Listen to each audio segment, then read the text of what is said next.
En este tema vamos a explicar una introducción a los datos estructurados en lenguaje C. Para avanzar con las explicaciones página a página, tendrá que pulsar una tecla o hacer clic con el ratón cuando se le indique. Pues bien, pulse una tecla para comenzar.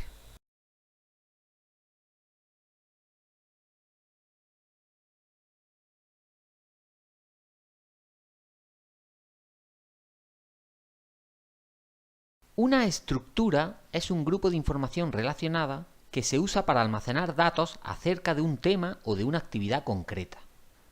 Las estructuras están divididas en campos de información, que pueden ser de distintos tipos. Un campo es una variable de un tipo determinado. Las estructuras, en el fondo, son como fichas de datos. Observe, por ejemplo, esta ficha. Aquí encontramos datos de diverso tipo, como el nombre, los apellidos, la nacionalidad, etc., que son datos de tipo string, cadena de caracteres. También encontramos, por ejemplo, la fecha de nacimiento, que de hecho son 3 números enteros, y otros datos que podrían ser de tipo lógico, bool en lenguaje C. Recuerde que mientras en un array todos los datos son del mismo tipo, en una estructura podemos agrupar datos de distinto tipo. Además, mientras en un array usamos la posición para acceder a cada elemento, en una estructura usaremos el nombre de cada elemento. Pulse una tecla para ver cómo se define un tipo estructura.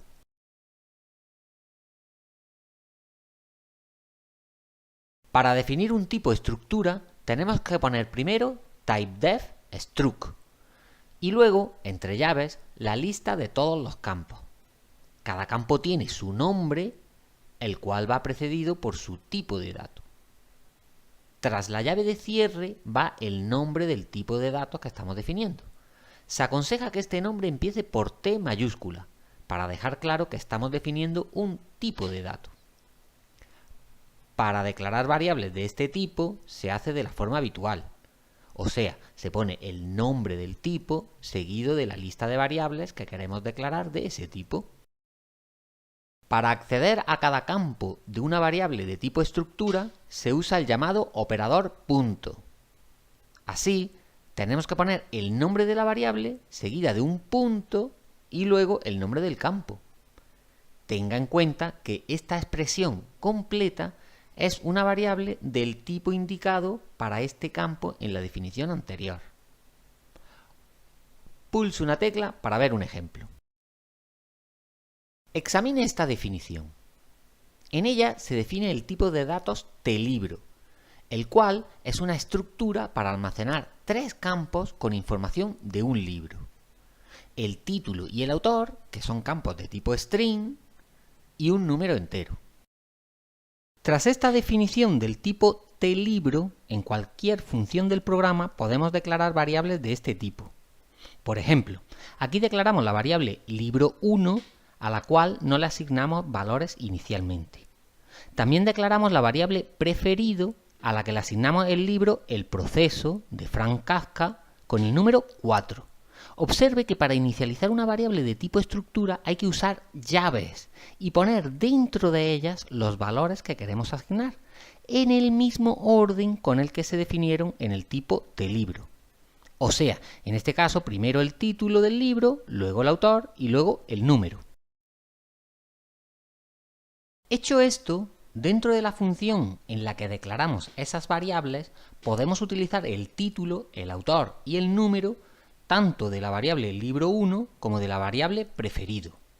Recuerde que para acceder a cada campo se pone el nombre de la variable, un punto y luego el nombre del campo. Así pues, podemos utilizar expresiones, por ejemplo, como las siguientes. Libro1.título es una variable de tipo string que almacena el título de la variable libro1. Libro1.autor es una variable también de tipo string que almacena el autor de ese libro. Libro1.num es una variable entera que almacena el número de ese libro. Dado que libro1.título es un string, yo puedo acceder a la posición iésima de esa cadena de caracteres, añadiendo i entre corchetes. Por supuesto, el valor de i debe ser menor a la longitud del título, Por ejemplo, si i vale 0, estamos accediendo a la primera letra del título. Pulso una tecla para ver otro ejemplo.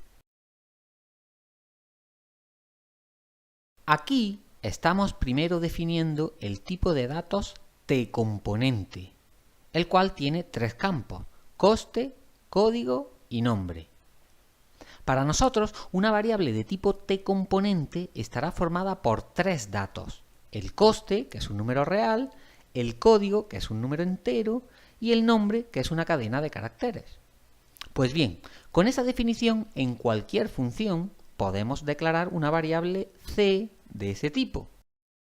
Así pues, si queremos asignar valores a los tres campos, podemos hacerlo campo a campo. Por ejemplo, c.coste es el campo coste de la variable c, al cual le estamos asignando aquí el valor 1.5. Igualmente, asignamos valores a c.código, que es el código de la variable c, y a c.nombre, que es el nombre de la variable c. Hecho esto, podemos procesar la variable c, la cual incluye los tres datos: coste, código y nombre. Por ejemplo, en cualquier momento podemos escribir los datos de la variable c, pero accediendo a estos datos campo a campo: c.nombre, c.código y c.coste. Pulso una tecla para continuar. Se puede asignar una estructura a otra utilizando el operador de asignación, el carácter igual. Examine este ejemplo. Aquí estamos definiendo el tipo tPersona. tPersona es una estructura que tiene 5 campos: el nombre y la ciudad, que son cadenas de caracteres, la edad, que es un entero, y luego la altura y el peso, que son números reales. Para nosotros, un dato de tipo tPersona incluye 5 datos.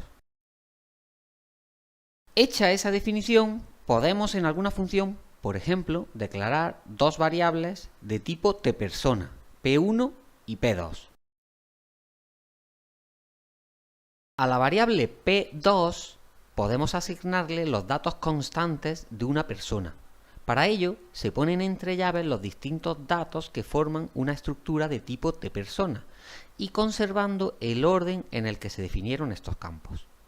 Por eso, primero ponemos el nombre, luego la ciudad, luego la edad, la altura y el peso de dicha persona. Cuando una variable tiene datos, podemos asignarla a otra. En este ejemplo estamos asignando a la variable p1 la información almacenada en p2. Esta asignación es correcta porque p1 y p2 son del mismo tipo, de tipo tPersona. La asignación daría error si fueran de tipos distintos, aunque fueran tipos compatibles. Tenga en cuenta que aunque la operación de asignación entre variables de tipo estructura está aceptada, las operaciones de comparación no están permitidas, ni la igualdad ni la desigualdad. Por tanto, las comparaciones deben hacerse campo a campo. De forma similar, las operaciones de lectura y escritura de datos de tipo estructura deben hacerse leyendo y escribiendo campo a campo. Por esto se recomienda hacer funciones específicas para leer y para escribir cada tipo de estructura que definamos en nuestro programa. A continuación vamos a ver cómo se harían estas funciones. Pulso una tecla para continuar. Examine esta función y pulso una tecla para explicarla.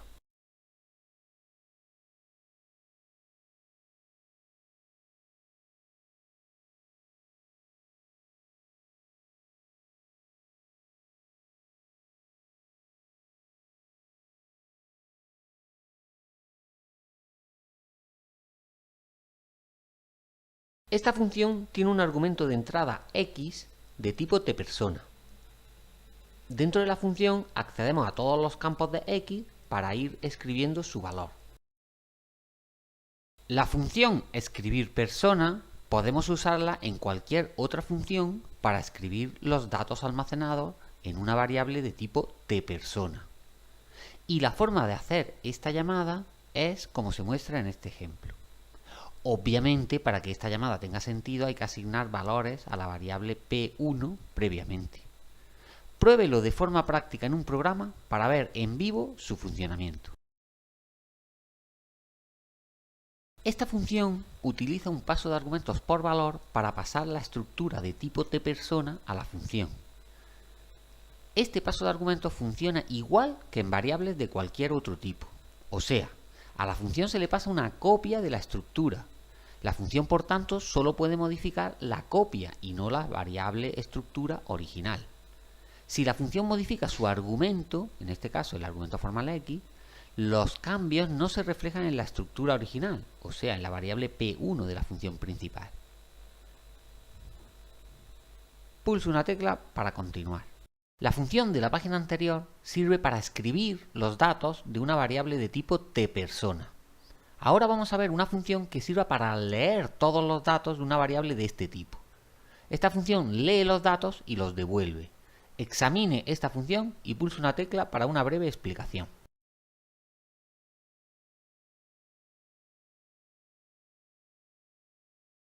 Observe que esta función no tiene argumentos formales, ni de entrada ni de salida, y devuelve un dato de tipo tPersona. Por tanto, la sentencia return de esta función debe estar seguida de un dato de tipo tPersona. Lo primero que hace esta función es declarar una variable tPersona llamada temp. Luego asignamos valores a los distintos campos de esta variable: temp.nombre, temp.ciudad, temp.edad, temp.altura y finalmente temp.peso. Para terminar la función se devuelve la variable temp con todos los datos que hayan sido asignados a su campo. Tras devolver su valor, la variable temp desaparece. Por eso, cuando se utilice esta función es importante almacenar el valor que devuelve en alguna variable de tipo tPersona. Veamos un ejemplo. En este fragmento de la función principal declaramos la variable p1 de tipo tPersona y luego usamos la función leerPersona para leer los datos de una persona, tal y como hemos visto antes. El valor que devuelve esta función se asigna a la variable p1. Posteriormente puede usarse la variable p1 normalmente. Por ejemplo, podemos escribir su contenido con la función escribirPersona que hemos visto previamente. Pruebe estas funciones en su compilador y pulse una tecla para ver otra forma de hacer la función de lectura. Recuerde que para devolver datos desde una función hay dos formas. Una usando la sentencia return o return, como hemos visto en el ejemplo anterior, y otra usando el paso de argumentos por referencia, como veremos a continuación. Para usar el paso de argumentos por referencia, no olvide que hay que poner el símbolo ampersand detrás del tipo de dato en el argumento formal de la función. Así, si se modifica el valor de la variable dentro de la función, también se modifica la variable correspondiente que se use en la llamada. Examine este ejemplo y pulse una tecla para una rápida explicación.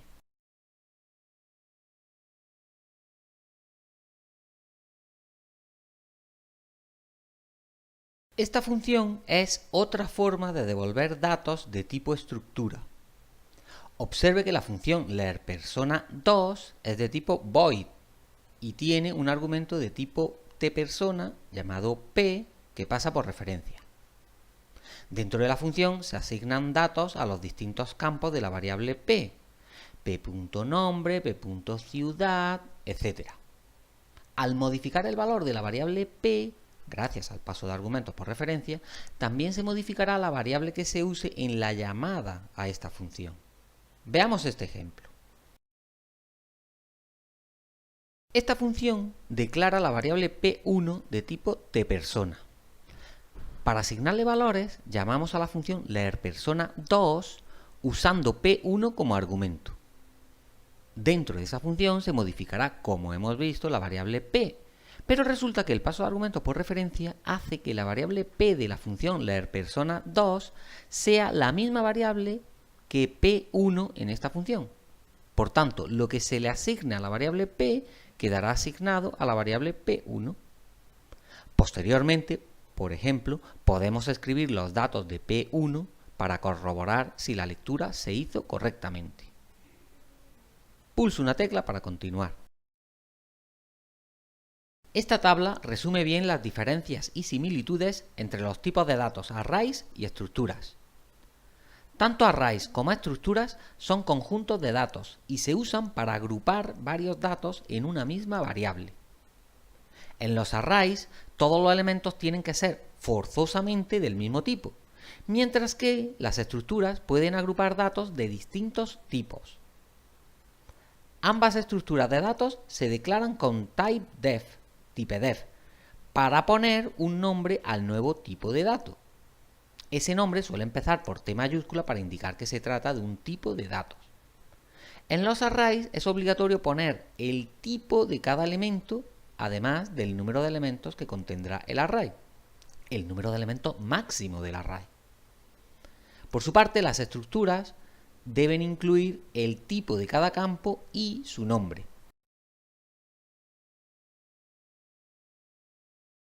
¿Cómo se accede a cada elemento? Es muy sencillo. En el caso de los arrays, se pone el nombre de la variable de tipo array seguido de la posición del elemento al que queremos acceder, entre corchetes. Recuerde que en el lenguaje C el primer elemento siempre está en la posición 0. En el caso de las estructuras, para acceder a cada campo hay que escribir el nombre de la variable de tipo struct. Luego se escribe un punto y luego el nombre del campo al que queremos acceder. Lea estas observaciones del final de la tabla y pulse una tecla para continuar.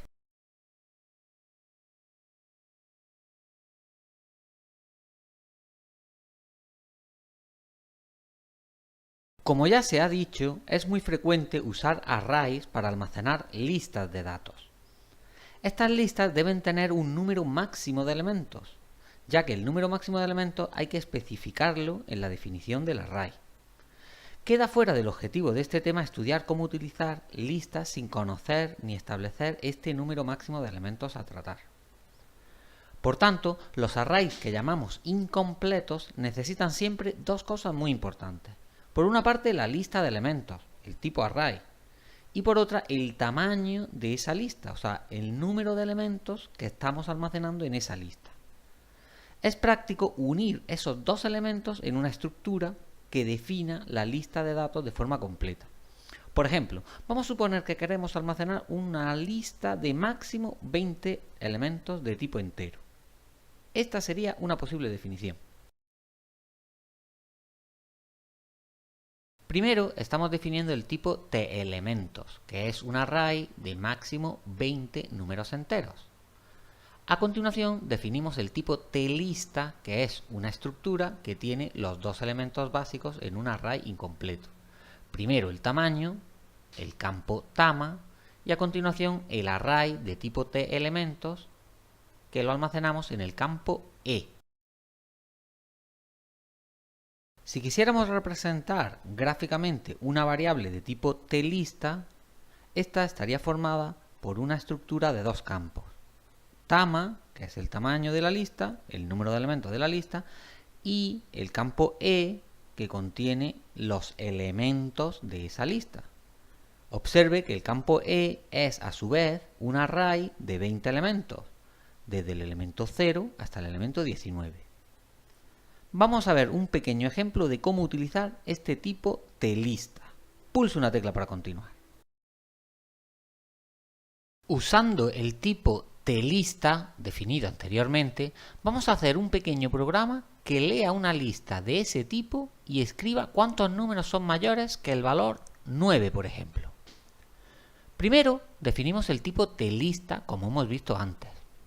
Es decir, el tipo TLista está compuesto de un entero tama y de un array de tipo TElementos, que contiene los elementos de nuestra lista, sin pasarnos de 20 elementos.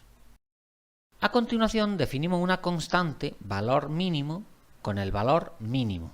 En nuestro caso, esta constante toma el valor 9. Ya en nuestro programa definimos la variable i, que la usaremos como variable índice para recorrer nuestro array, y la variable cont, que es un contador, inicialmente a 0, que lo usaremos para contar los valores que sean mayores que la constante valor mínimo. Luego definimos la variable lista de tipo TLista, Tenga presente que esta variable tiene dos partes. La primera se llamará lista.tama, que es el número de elementos de nuestra lista. Y la segunda es lista.e, que es el array con los elementos de nuestra lista. Para acceder a los elementos se usa la notación normal de arrays, es decir, usando corchetes. De esta forma el primer elemento se llamará lista.e y entre corchetes 0. Y el último elemento posible del array será lista.e y entre corchetes el valor 19. Tiene que tener mucho cuidado de no usar más elementos de los que haya en la lista. O sea, si nuestra lista tiene lista.tama elementos, el último elemento de la lista será lista.e y entre corchetes lista.tama menos 1.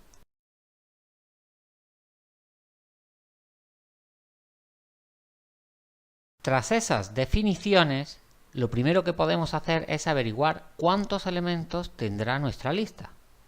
Y ese valor lo guardamos en el campo tama de nuestra variable lista, es decir, en la variable lista.tama.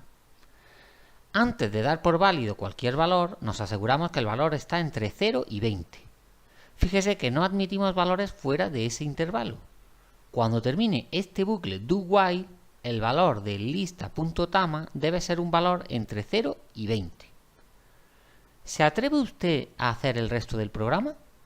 Faltan básicamente tres cosas: leer los elementos de la lista, descubrir cuántos valores son mayores que 9 y mostrar el resultado. Inténtelo y pulse una tecla para continuar.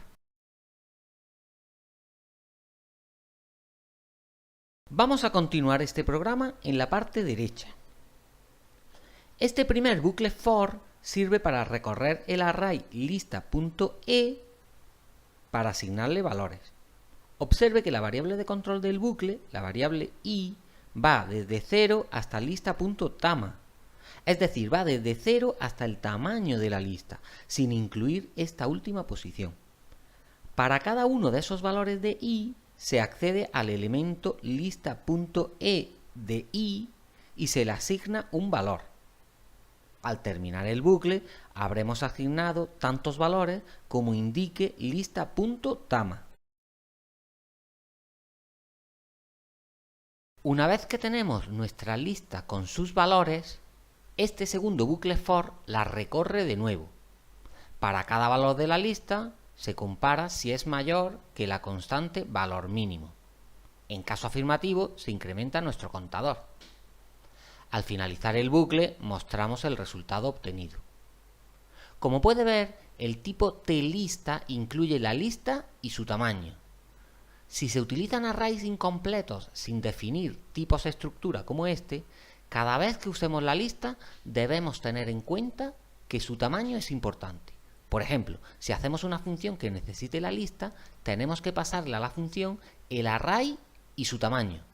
Para evitar tener que pasar dos argumentos, es cómodo agrupar estas dos partes de la lista en una estructura, tal y como hemos hecho en esta estructura tLista. Pulse una tecla cuando quiera continuar. Los arrays de estructuras son arrays en los que cada elemento es una estructura. Primero hay que definir el tipo struct, el tipo estructura, y luego se define un array en el que cada elemento es de ese tipo estructura. Veamos un ejemplo.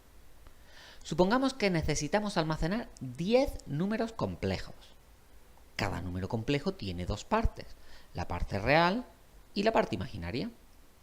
Entonces podemos definir el tipo tComplex, que es un tipo struct con dos campos reales de doble precisión. En ellos almacenamos la parte real y la parte imaginaria de un número complejo. Luego, a partir de este tipo, podemos definir el tipo tListaComplejos, que es un array de 10 elementos en los que cada elemento es de tipo tComplex.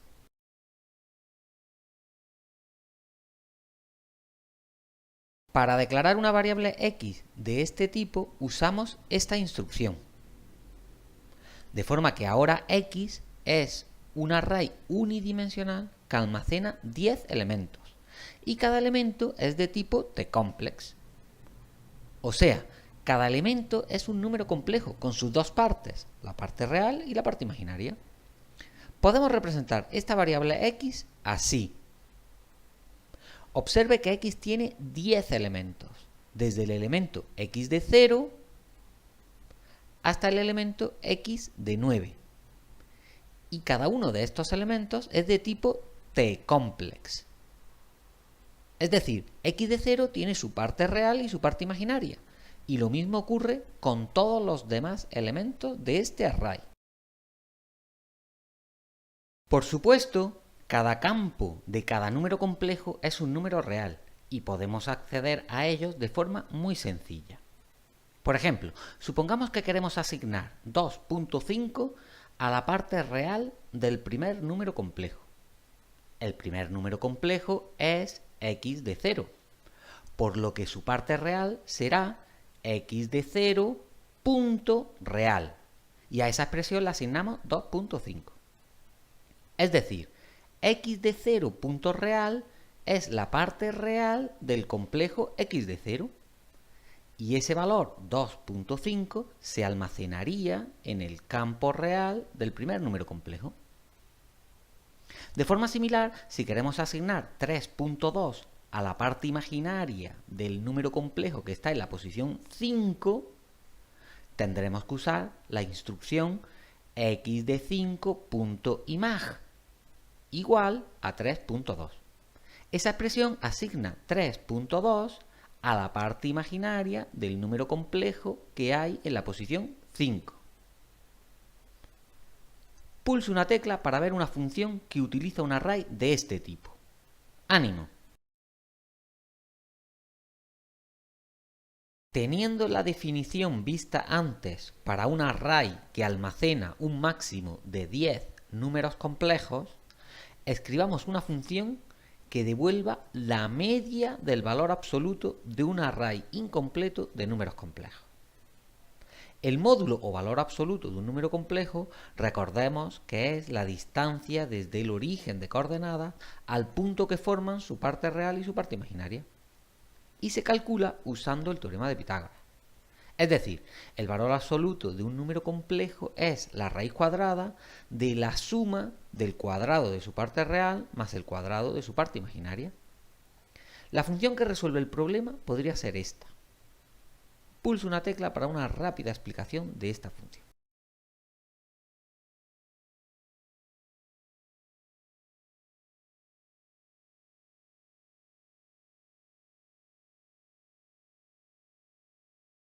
La función mediavalores absolutos acepta como argumentos de entrada el array x con los números complejos y su tamaño.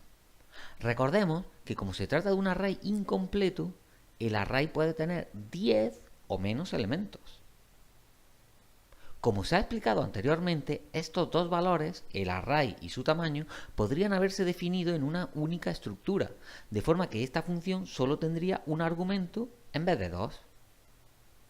Además, la función devuelve un valor real que es el resultado de la operación que estamos calculando. Dentro de la función, lo primero es declarar la variable suma, que inicializamos a 0. Esta variable contendrá la suma de los valores absolutos de todos los números complejos de nuestro array. El bucle for sirve para recorrer todos los números complejos del array, desde el que está en la posición 0 hasta el que está en la posición tama menos 1. O sea, si tama vale 5, eso indica que el array tiene 5 números complejos y tenemos que calcular el valor absoluto de todos ellos. Esos 5 números complejos están en las posiciones de 0 a 4 y este bucle sirve para recorrer esas posiciones. Para cada valor de i, calculamos el valor absoluto del iésimo número complejo y lo añadimos a la variable suma.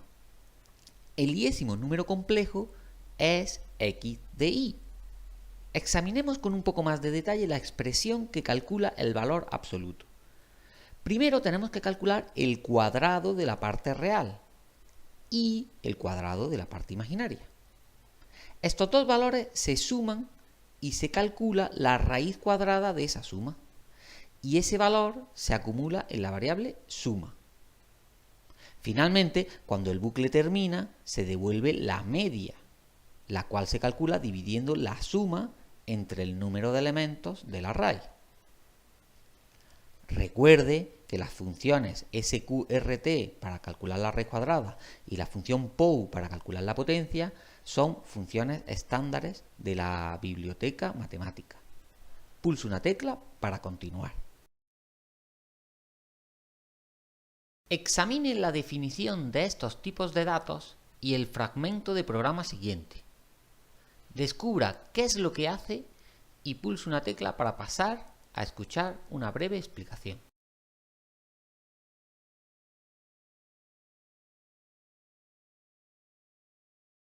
El tipo TAlumno es una estructura con 4 campos: el código del DNI y el nombre del alumno, que son de tipo cadena de caracteres, tipo string, y 2 números reales, nota T y nota P, para almacenar respectivamente las notas de teoría y de prácticas del alumno.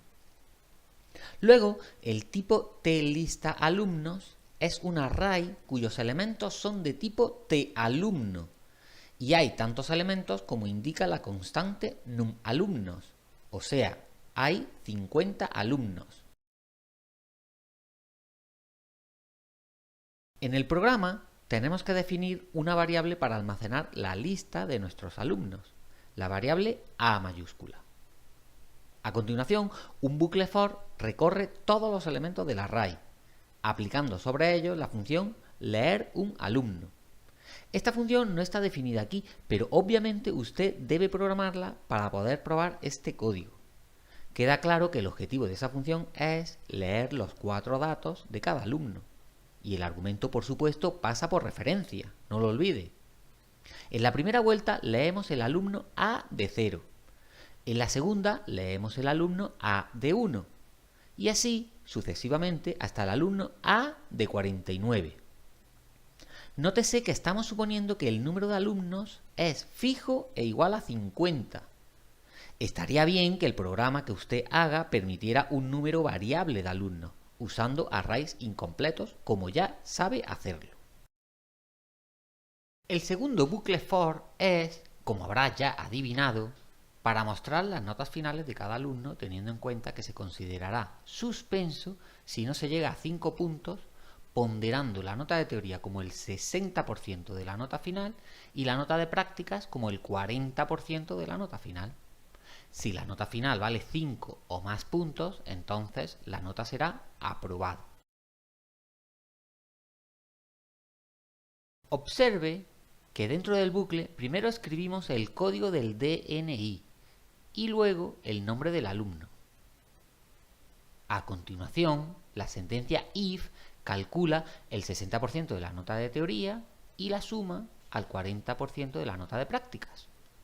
El resultado de ese cálculo se compara para ver si es menor a 5. En caso afirmativo, el programa escribe suspenso y en otro caso escribe aprobado. Este simple programa no escribe ni la nota final ni otros niveles, como notable o sobresaliente. Es muy recomendable que usted pruebe este programa en su compilador, haciendo todas las mejoras que hemos comentado y todas las que se le ocurran. ¡Ánimo!